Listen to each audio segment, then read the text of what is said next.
Good afternoon, everyone. Shalom. I'm Tal Heinrich, spokesperson for the Israeli Prime Minister's office.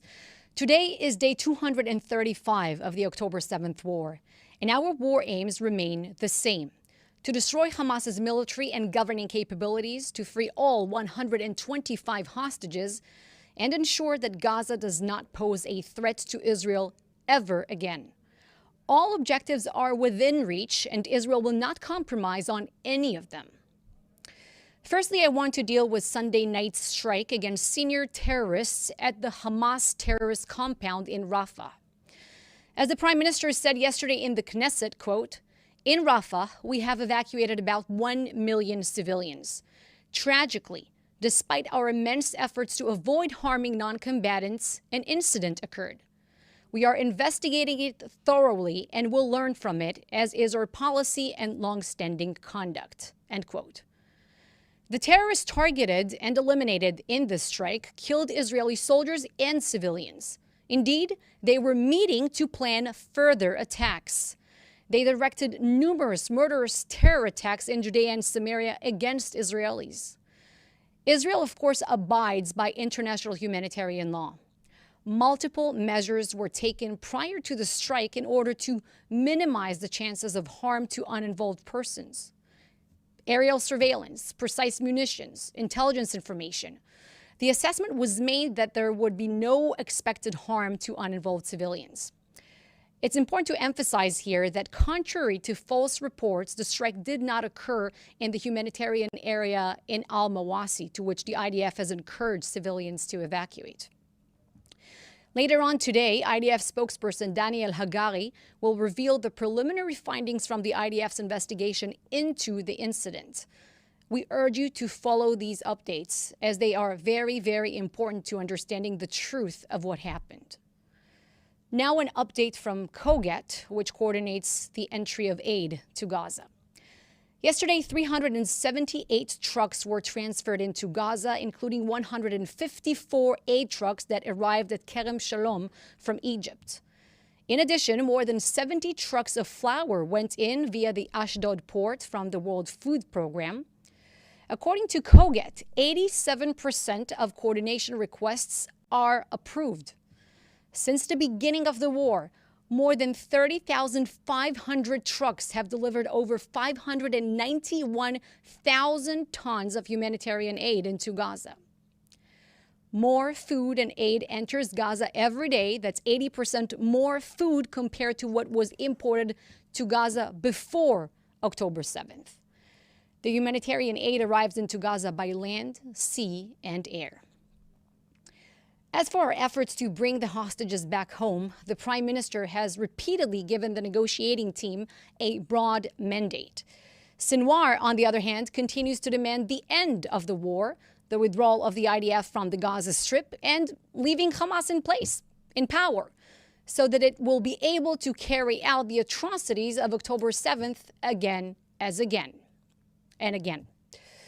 The Prime Minister and the people of Israel strongly oppose this. As he said yesterday in the Knesset, quote, "The pressure, both international and domestic, on the Israeli government, which is doing everything possible to secure the hostages' release, only strengthens Sinwar's resolve, leading him to demand terms that would endanger Israel's very existence, terms we cannot accept." Lastly, today, the governments of Norway and Spain have officially given Hamas a prize for their murderous actions when they recognize the Palestinian state, a terror state. This comes after Spain's deputy prime minister signed off his speech saying, quote, "From the river to the sea, Palestine will be free." Now, I'm speaking to you from Tel Aviv at the moment, right between that river and that sea, where anyone chanting this hateful slogan believes no Jews should be, dangerously emboldening a fact that has long been known to us. Palestinian terrorists, and unfortunately the masses who support them in both Gaza and the West Bank, never wanted a state next to Israel, but rather one instead of Israel.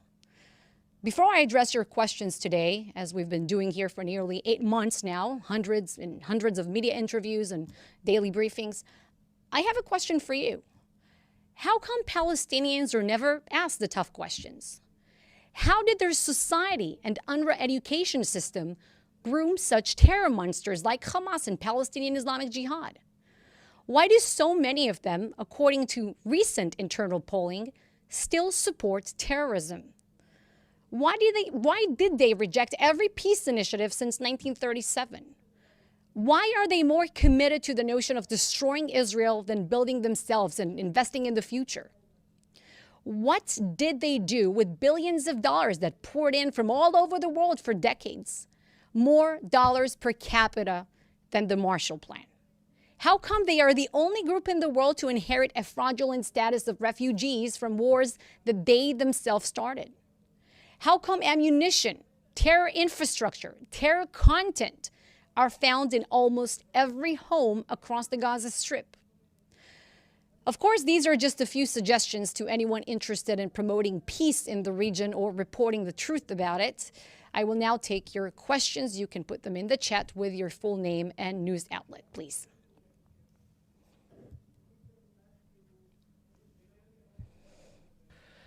Thank you. First question from Joel Pollack at Breitbart News. There seems to be some confusion as to whether the strike in Rafah was a tragic mistake, as the Prime Minister put it yesterday, or else a legitimate and properly executed airstrike on a Hamas target in which civilians died inadvertently.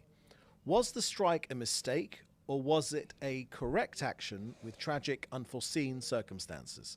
First, I would say thank you, Joel, for your question. It was a tragedy. Either way, it's a tragedy. We've all seen the very disturbing images as they appear on social media. The IDF, Israel, we do not target civilians. We don't want to see any civilian suffering and any civilian casualties in Gaza. We only target the terrorists and their terror infrastructure. Now, that strike that you're referring to, as we said in the briefing, was an intelligence-based one. And it was against terror targets, terrorists who have blood on their hands, responsible for many deaths in Judea and Samaria. And by the way, they were planning to carry out further attacks. So once we had the intelligence about their whereabouts in that specific location, which again, I say it wasn't a humanitarian zone, the humanitarian zone to which the IDF has encouraged civilians, Palestinian civilians to evacuate, we took steps that we usually take before we assess and carry out a strike of this kind on a precise target to ensure that there's no danger to civilians, no risk of harming uninvolved persons. And that's including the aerial surveillance, the assessment of intelligence, as I said, and using the precise munition needed for the operation. Now, I can't tell you much more at this point, and I really urge you to wait and listen to what IDF spokesperson Daniel Hagari has to say, because this incident is still under investigation, but there are some very interesting preliminary findings that the IDF will very shortly reveal today.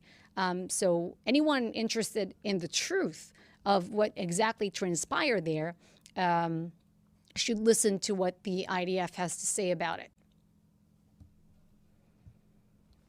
Thank you. Question from Itai Stern from NPR.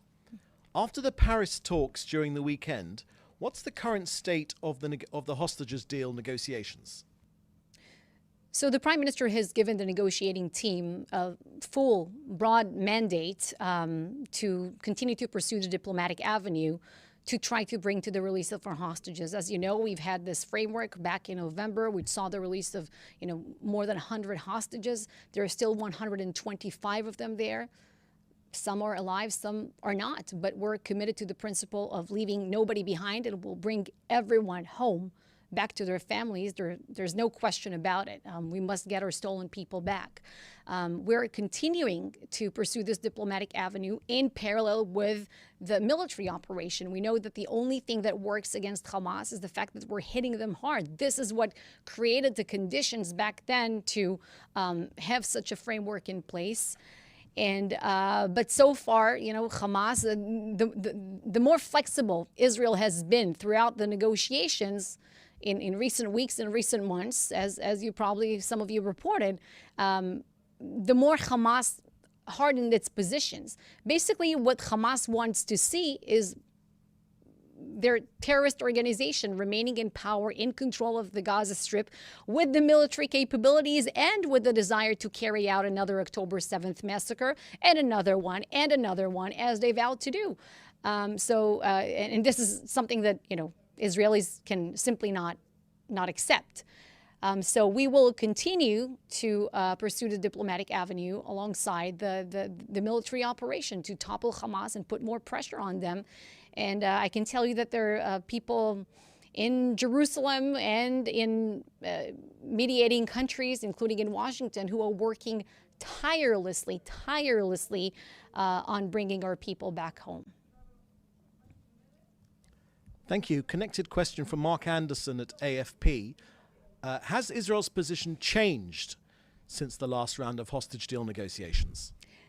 I'm not going to discuss the terms and the nature of the talks that we're having behind the scenes through the international mediators for very obvious reasons that we don't want to risk anything here, and we want to make sure that we're on our part doing everything humanly possible to try to reach another such a framework that will see the release of the remaining hostages.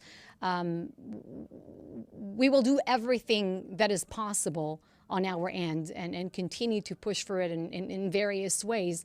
But the terms is not something that we can discuss at this point. What we won't do, of course, is leave Hamas in power. As we stated in the beginning of the briefing, our war aims, they haven't changed since October 7th. We want to dismantle the Hamas terrorist regime, bring the hostages back home, and make sure that Gaza will never, ever pose such a terror threat to us again.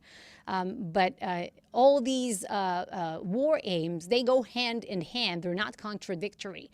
It's not possible to achieve one without the other also. So it's important to note it.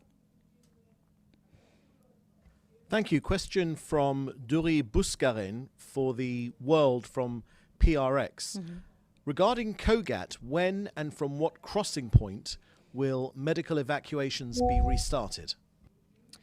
Well, right now we have a few routes, as you know, for the insertion of aid and medical equipment into Gaza, by the way. And there are several field hospitals that are still operational in Gaza. Regarding evacuation efforts of wounded people who need treatment, I will have to ask Kogat exactly what's in the plan. But we have several routes, if I'm not wrong. We have 9 routes, rather, including the Rafah border crossing, from which aid and medical equipment are going in. But as you know, the Rafah border crossing, since we've taken operational control of the Gazan side of it, has not been open, not because we don't want to open it, but because it takes 2 for tango, and you need Egypt to cooperate on this. Thank you. Question from David Clement from the News Forum in Canada. Can the Prime Minister's office confirm the reports that crossfire between the IDF and militants killed an Egyptian soldier? Let's wait for the IDF spokesperson update on that too. Question from Hannah Julian at the Jewish Press. There are reports that the massive fire that resulted from the attack on Hamas in Rafah actually took place 1 kilometer from the safe zone and resulted from secondary explosions in a car filled with rockets and other ordnance. Can you confirm? A little more patient, just a few more minutes, maybe an hour or so, and I believe you'll get an answer to that question too from the IDF spokesperson. Second question from Hannah Julian at the Jewish Press. There are reports that the U.S. Navy's floating pier has entirely broken away from the Gaza coast and is also in danger of sinking. Can you confirm the status of the pier? And if true, will it be rebuilt? Well, I've seen several reports or images floating on social media, but Again, this is something that you'll have to wait for the IDF to give answers about. As far as I know, that pier was still operational for the delivery of aid and is one of the 9 different routes that are available from around the Gaza Strip for the insertion of aid. As I said, more than 591,000 tons of humanitarian aid were facilitated into Gaza since the beginning of the war.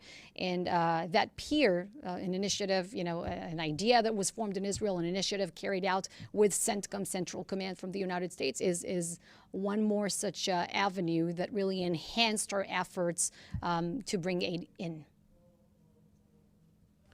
Thank you. That was the last question.